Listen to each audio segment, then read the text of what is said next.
A recepcionista do hospital particular olhou por cima dos óculos de grau caro quando o homem se aproximou do balcão.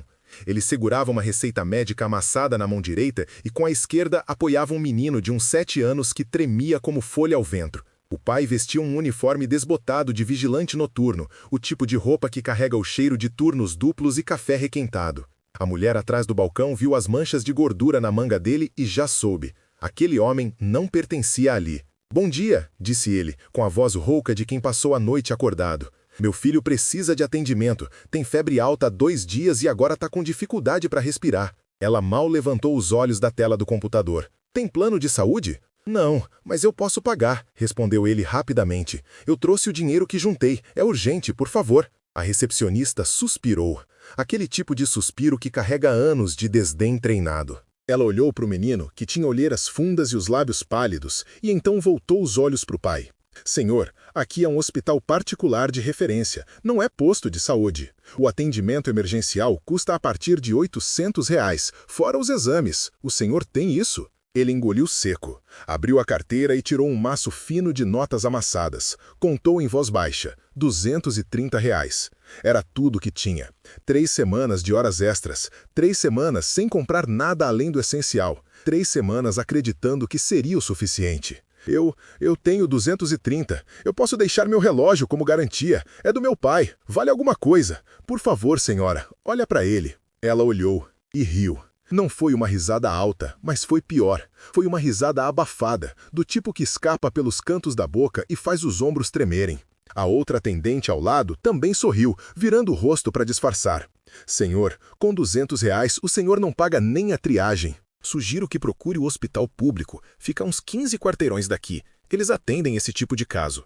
O menino começou a tossir, uma tosse seca, dolorida, que fez o peito dele afundar. O pai apertou o ombro do filho e olhou nos olhos da recepcionista. "Ele vai ser atendido hoje", disse, com uma firmeza que fez a mulher parar de sorrir por um segundo. "Eu não vou sair daqui até que alguém olhe para ele." "O senhor está criando uma situação desagradável", disse ela, agora com tom duro. "Vou ter que chamar a segurança."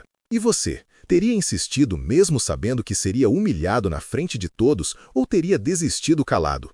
Conta pra gente nos comentários." O homem não se moveu. Ficou ali, de pé, com o filho ao lado, enquanto as pessoas na sala de espera começavam a olhar. Alguns com pena, outros com irritação. Um senhor de terno murmurou algo sobre gente que não sabe o próprio lugar. Mas ninguém naquele lugar estava preparado para o que aconteceu em seguida. Porque aquele homem, que todos julgaram incapaz de pagar uma consulta, carregava no bolso algo que nenhum deles imaginava. E quando a verdade viesse à tona, o silêncio seria ensurdecedor. Se histórias de pais que nunca desistem dos filhos te emocionam, inscreva-se agora. Novas histórias poderosas toda semana. Porque aqui a gente acredita que nenhum pai deveria ser humilhado por tentar salvar quem ama. O nome dele era Augusto, Augusto Ferreira dos Santos, 52 anos, viúvo havia 3. O menino ao lado dele, Samuel, era tudo o que restara do casamento com Clara, a mulher que morrera num parto que ninguém esperava que desse errado.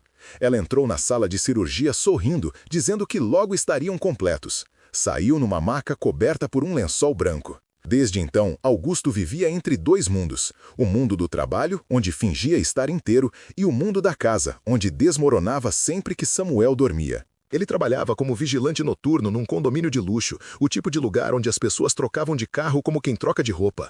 Via famílias inteiras saindo para jantar enquanto ele comia marmita fria sentado numa guarita de vidro. Mas ele não reclamava, nunca reclamou. Porque Clara, antes de partir, segurou a mão dele com força e disse apenas uma coisa: "Cuida do nosso menino, Augusto. Promete que vai cuidar dele. Promete." E ele prometeu. Samuel era uma criança quieta, do tipo que preferia ficar desenhando sozinho a correr pelo pátio. Tinha o rosto da mãe, os mesmos olhos castanhos fundos, a mesma testa alta. Augusto via Clara todos os dias naquele rosto, e isso doía e curava ao mesmo tempo. Na escola, Samuel era o menino que levava lanche simples e roupa remendada. Mas era também o menino que ajudava os colegas com lição de casa, que dividia o pouco que tinha, que nunca xingava ninguém.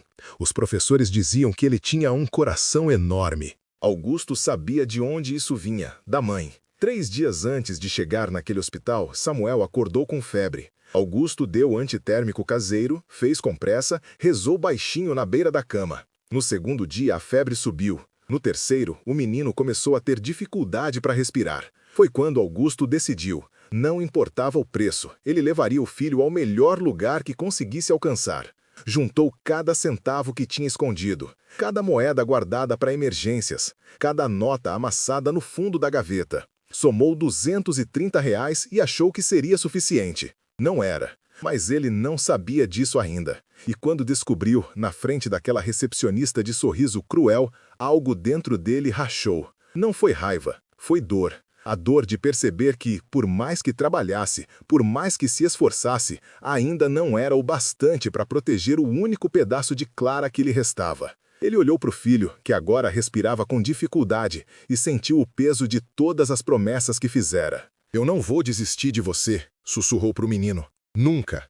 Enquanto a recepcionista pegava o telefone para chamar a segurança, Augusto olhou ao redor. A sala de espera estava cheia. Homens de terno, mulheres com bolsas de marca, crianças limpas, bem vestidas, segurando tablets caros. E ele com seu uniforme sujo de graxa e seu filho tremendo ao lado.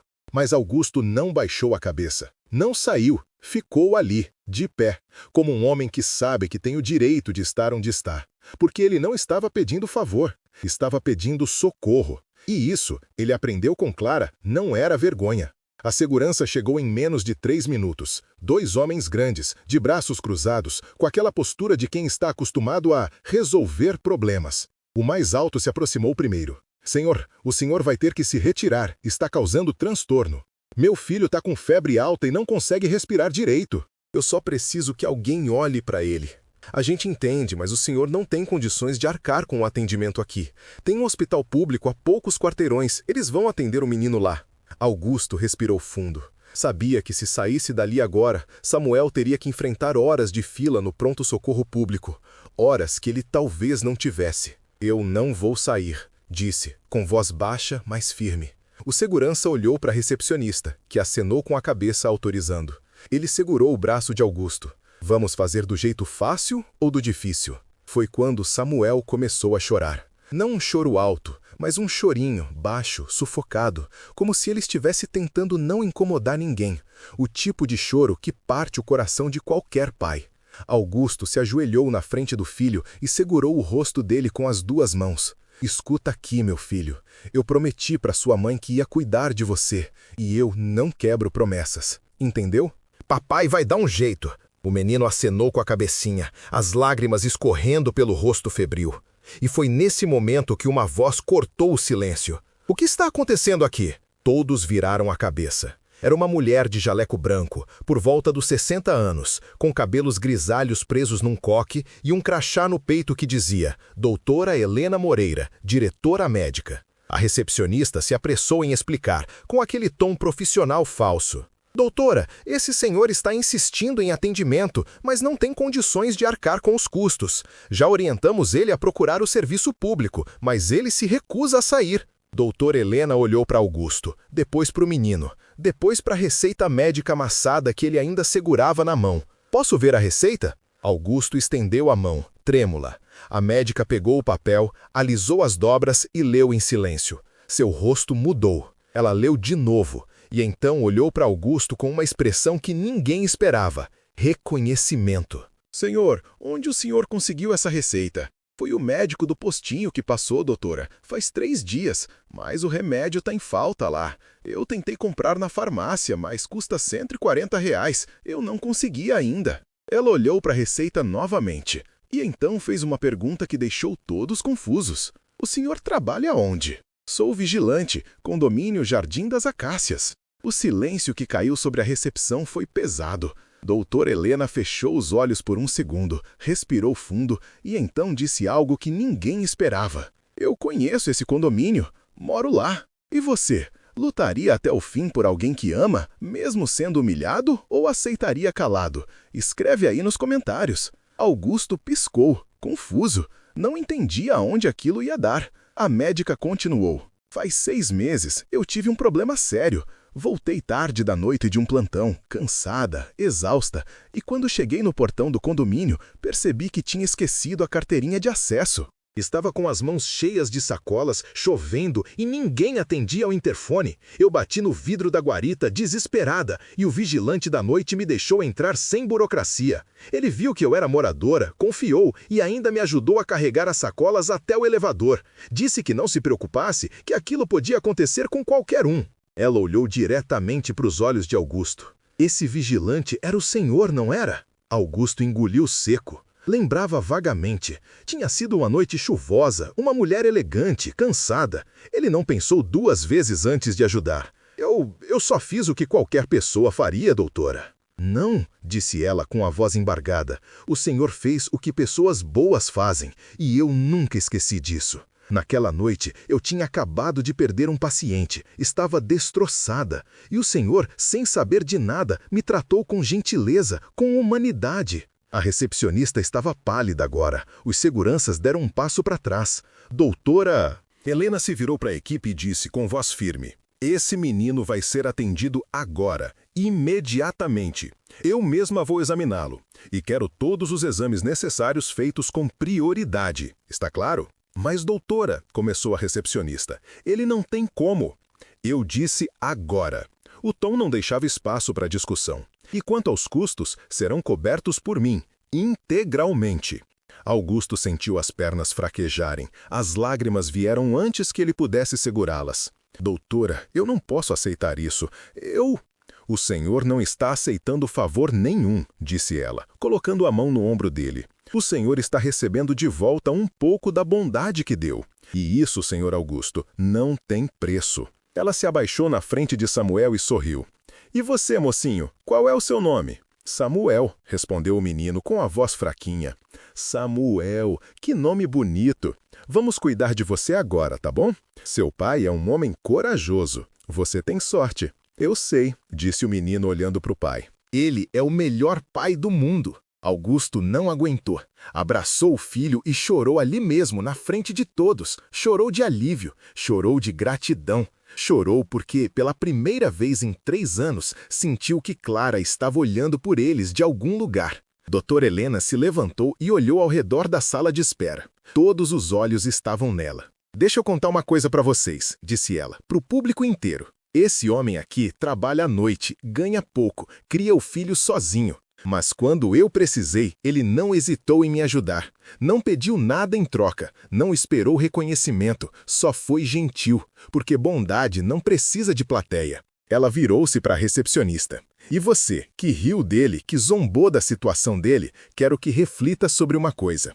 A gente nunca sabe o valor de uma pessoa olhando para o bolso dela. A gente sabe olhando para o coração. A mulher baixou a cabeça envergonhada. Samuel foi levado imediatamente para a sala de exames. Diagnosticaram uma pneumonia bacteriana em estágio inicial. Com o tratamento adequado, ele se recuperaria em alguns dias. Doutora Helena prescreveu os antibióticos, acompanhou pessoalmente a internação de observação por 24 horas e garantiu que pai e filho tivessem tudo o que precisavam. Augusto tentou agradecer 1000 vezes. Cada vez, ela balançava a cabeça e dizia: não me agradeça. Apenas continue sendo quem o senhor é. Na manhã seguinte, quando Samuel recebeu alta, doutora Helena estava lá novamente. Trouxe uma sacola com remédios, vitaminas e até alguns livros infantis para a criança.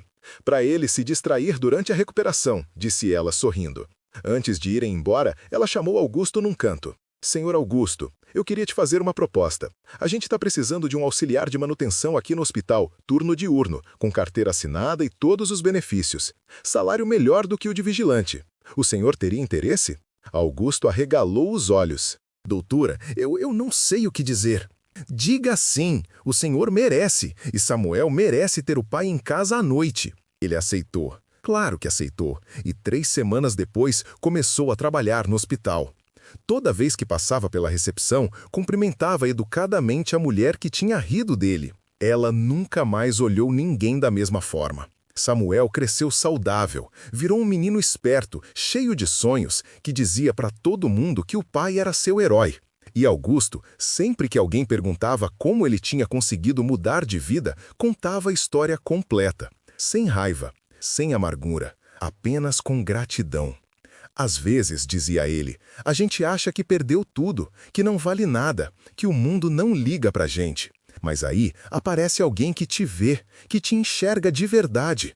E isso muda tudo. Anos mais tarde, Samuel entrou na faculdade de medicina. No dia da formatura, ele subiu ao palco, recebeu o diploma e dedicou tudo ao pai. Esse homem aqui, disse ele apontando para Augusto na plateia, me ensinou que a gente não desiste de quem ama, que dignidade não se mede em dinheiro, que bondade volta, sempre volta. Augusto chorou de novo, mas dessa vez eram lágrimas de orgulho. E quando voltou para casa naquela noite, sozinho no quarto, olhou para a foto de Clara na mesinha de cabeceira e sussurrou: "Eu cuidei dele, amor, como prometi. E ele tá bem. Nós estamos bem." O vento bateu na janela, suave, como se fosse uma resposta. Naquele dia, no hospital, Augusto não ganhou dinheiro, não ganhou fama, mas recuperou algo que ninguém jamais poderia tirar dele: o respeito. O respeito por ser quem sempre foi. Um pai, um homem bom, um ser humano que, mesmo no fundo do poço, escolheu não perder a humanidade. E no final das contas, isso valeu mais do que qualquer fortuna. Porque existem coisas que não se compram, existem gestos que não se esquecem. E existem pais que, por mais que o mundo os humilhe, nunca, jamais desistem de quem amam. Essa é a história de Augusto, mas poderia ser a de qualquer um de nós. Se essa história te tocou, inscreva-se agora para ouvir mais relatos reais de coragem, bondade e superação todas as semanas. E clica no vídeo da tela para assistir o próximo, com uma reviravolta tão intensa que você nunca vai esquecer. Porque aqui a gente acredita que nenhum ato de bondade é pequeno demais, e que no fim, o que a gente planta sempre volta. Sempre.